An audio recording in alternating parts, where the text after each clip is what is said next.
Good afternoon. Good afternoon. As you know, for only $100, I promote whatever you need on my social medias and my website.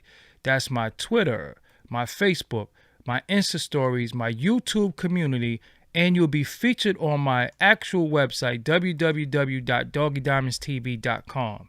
Hit me up on Instagram for your promo. Serious inquiries only. Must be Cash App ready. Let's go. As soon as you hear them chords, you should already know something is about to take place. Something historic is about to take place.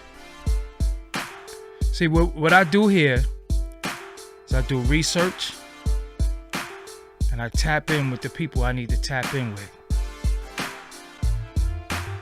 And this ain't new. What I've been doing is for a long time. So it's about to go down. So if you don't have no water, get your water. I don't encourage you to drink or smoke, but if you got you a little drinky drink or something to roll up, roll up.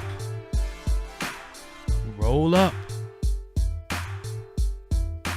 If that's what you do. I don't encourage you, but if that's what you do, do it. If you drink, do a little sip. Get you some water too, man. Drink your sea moss drink. Drink you some fresh squeezed juice out the juicer. Make it happen. Because it's going down. Also hit that like button and hit that share. Hit that like button. Share this. The Cash App is available. Super Chat is available. Also subscribe. So without any further ado, I present me. What's up, everybody? I go by the name of Doggie Diamonds. This is Doggie Diamonds TV. This is Doggie Diamonds No Filter. You know what I do here. You have been in tune with me for so long now.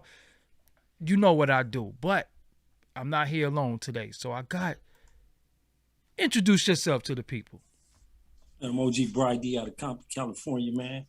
Out of Urban Realness, Urban Real. That's my new YouTube channel. I'm a part of United Streets of America and the show Compton Radio on Clubhouse. So Compton, California. When did you move to Compton? When I came from the hospital. Oh, you was born in Compton. Watts and Compton. My mother from Watts, my father from Compton. So you was there when the white people were there. Pretty much. So how did Compton change? Literally after the Watts uprising in '65, everyone started migrating from Watts to Compton, and it became white flight. Then the white people started moving to the next city over, which is Carson. So you're from Compton, and for the record, what is your age?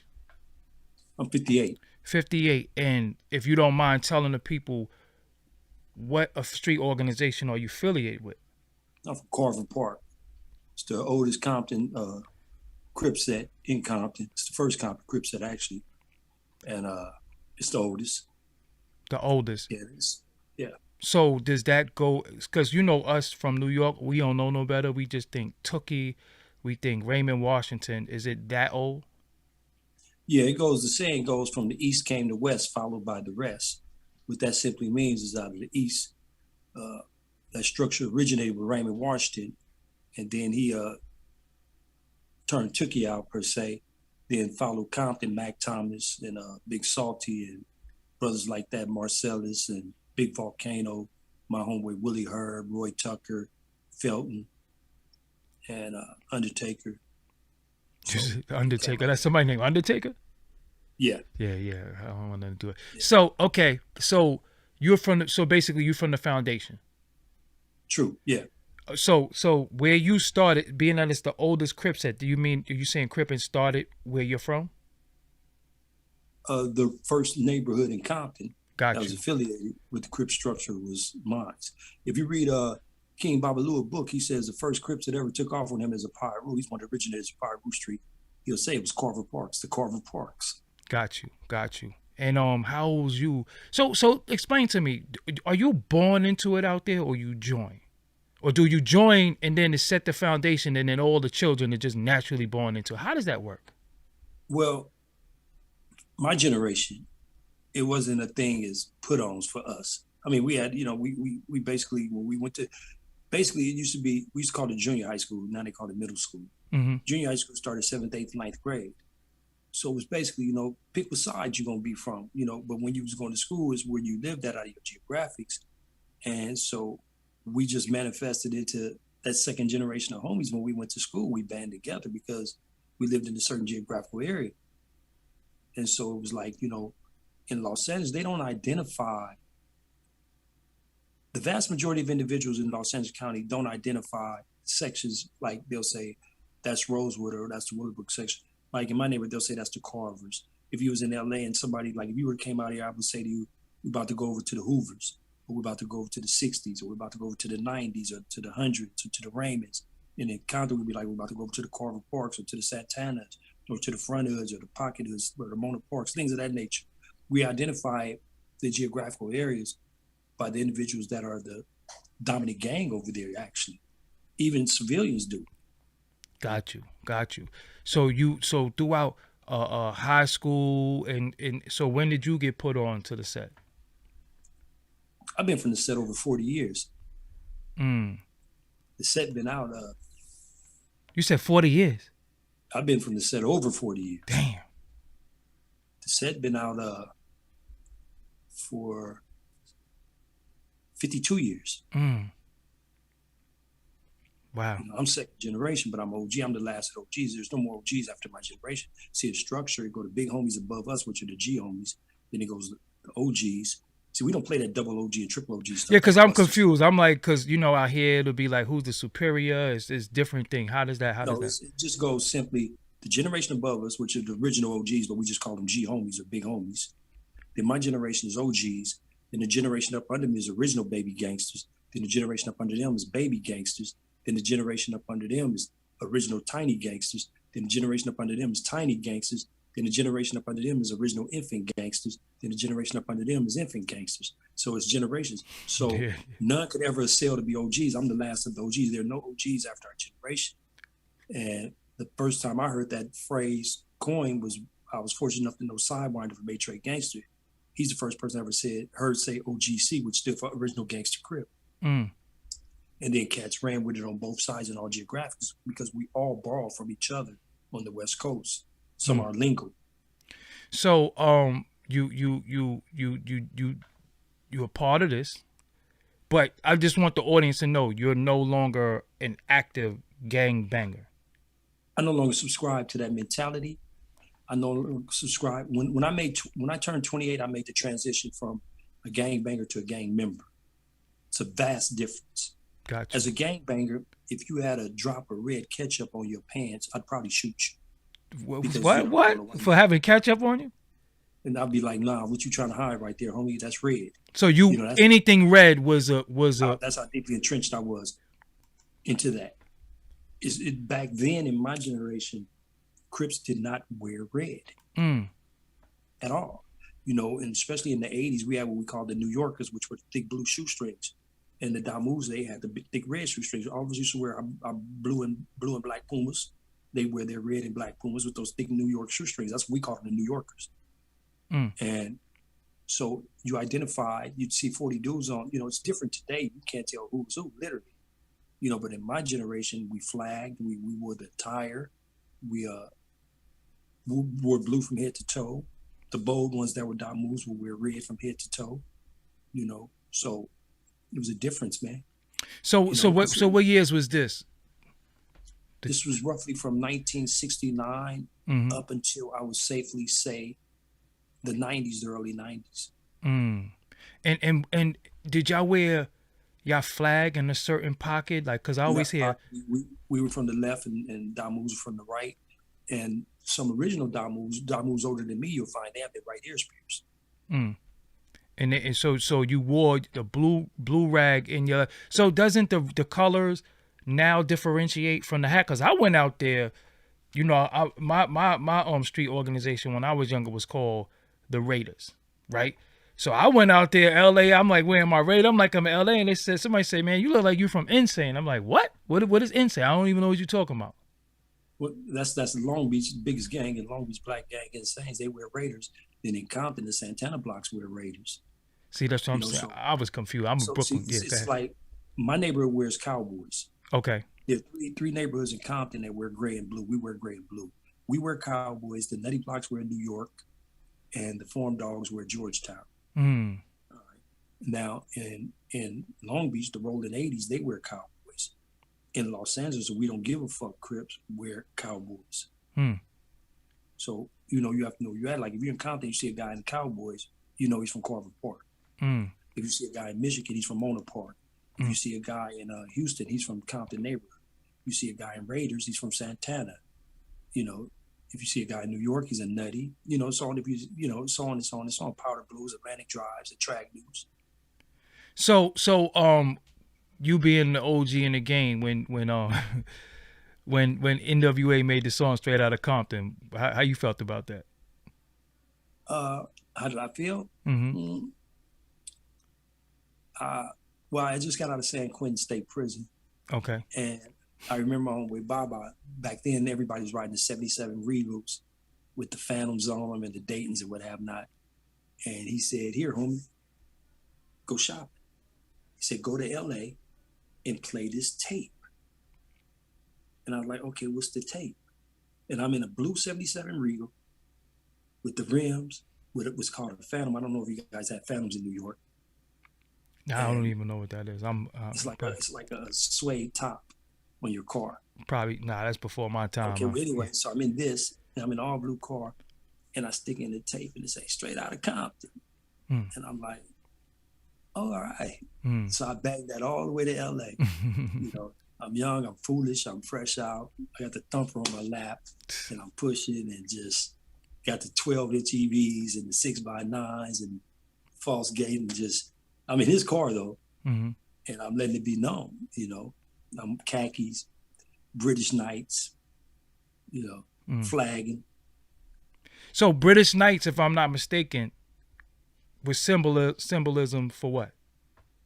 Well, we wore the British Knights for Blood Killer. They wore the Calvin Kleins for Crip Killer. Wow, that's crazy. So you wasn't allowed to wear, y'all didn't wear no Calvin Kleins? No, sir. And y'all wore, so if I came out there and I said to you, where you from? You know that we from Brooklyn. You know we say we from BK, right? You know that, right? Right. So you would have been, oh, he cool because he from BK? Well, no, I would have went a little further in. I was like, okay, BK all day. Now what? Where you from? Got you. Yeah, you know, so it's you know, and like tennis shoes even for a moment was something like K-Swisses, you know, no disrespect to no Bloods. Please don't think I'm disrespecting you guys. I'm just giving terminology that was prevalent in the 80s. K-Swisses stood for kill slobs when I see slobs. Damn.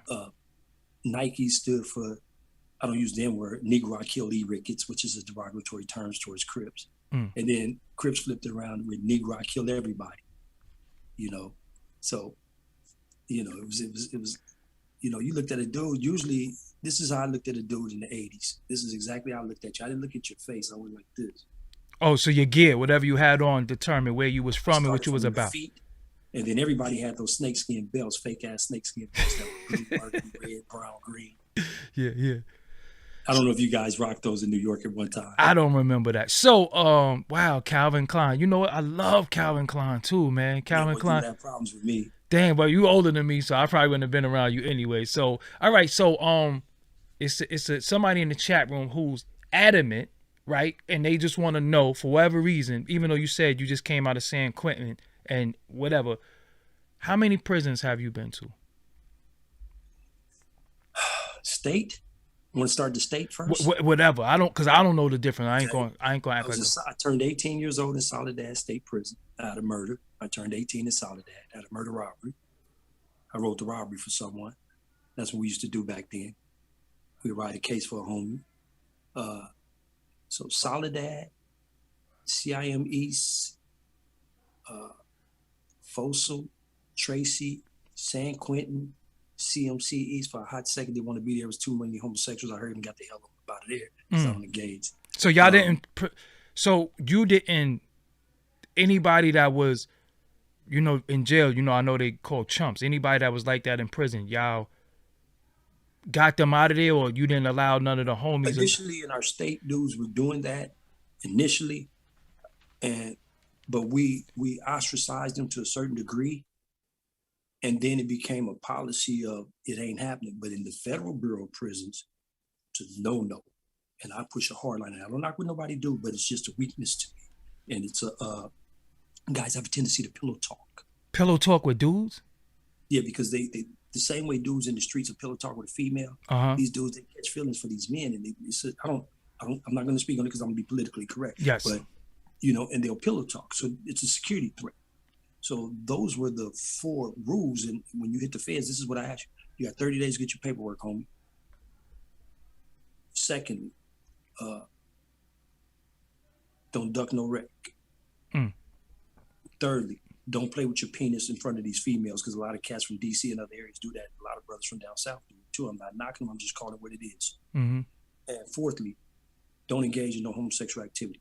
If you do any of the 4, if you don't have your paperwork in 30 days, get the hell up out of here. So when you say handing your paperwork, you mean you got to show your paperwork that you ain't got no ratting, none of that on your paperwork? You got to show everything. Got you. And that's what they call paperwork party. Yeah, you got 30 days with us. And what it is the person that reads the paperwork, if you slip through the cracks, not only do you have to leave, but he has to leave. And I've read paperwork for 18 years on the homies. And I never had to leave anywhere. And so that's all it was. The other 3, I used to just tell you, if you violate any of the other 3, you ain't got to worry about the little homies. I'm coming. And you know how I come. Because reputation preceded me, in that world. I was with the business, as they say. Yet I'm not proud, I'm not glorifying, I'm just stating facts. So, Soledad, keep going on that. Soledad, Tracy, Folsom, Quentin, Ironwood, Corcoran, Tehachapi, CRC. I started the biggest riot in the history of CRC. You started the biggest riot based off what? In the history of that place. Okay. For what? A Mexican moved my seat. A Mexican moved your seat, so you started a riot? Yeah, so he got blasted for that. Damn. When you say blasted, you mean? Yeah, he shouldn't have touched my shit.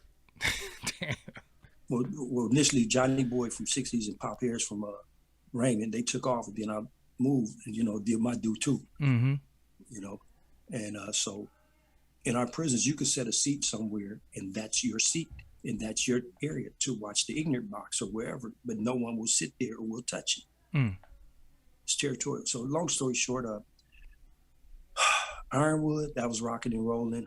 Soledad was rocking and rolling. That's why I seen my first murder. I seen the dude get stabbed like 40 times in the sheet while they was holding him up.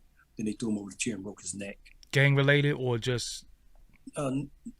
Northern Mexicans cleaning house. So, all right, explain to me, because I don't understand Northern Mexicans and South Mexicans. They don't get along out there either? No. The rumor is it started over a pair of boots. The Serranos were oppressing the Norteños, who literally were farm workers, right? And so they were being oppressed by Europeans who would have not. The Serranos have an unholy alliance with the Aryan Brotherhood. I call it unholy alliance because as a person of color, aligning themselves with people, that whole ideology is everything, supreme white power. So they say the Serranos took a pair of boots from a Norteño, and that kicked off their division. And Norteños, they rock with brothers because they say they can relate to the plight of us being suppressed by Europeans in that era, 60s, 70s, 80s, 90s. So the Serrano, his whole ideology is the hell with us. Even if he doesn't believe in it,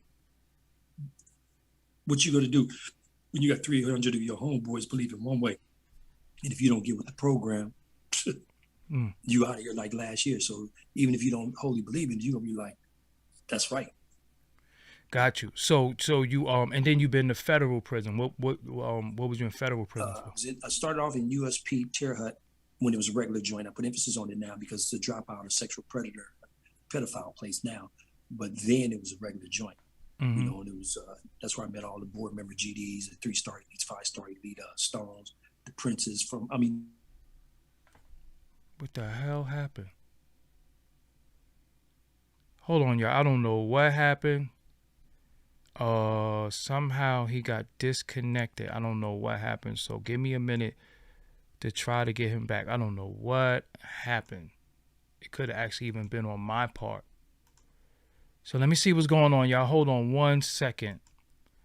I got to get him back on the line. We were just getting into it. What the hell is going on?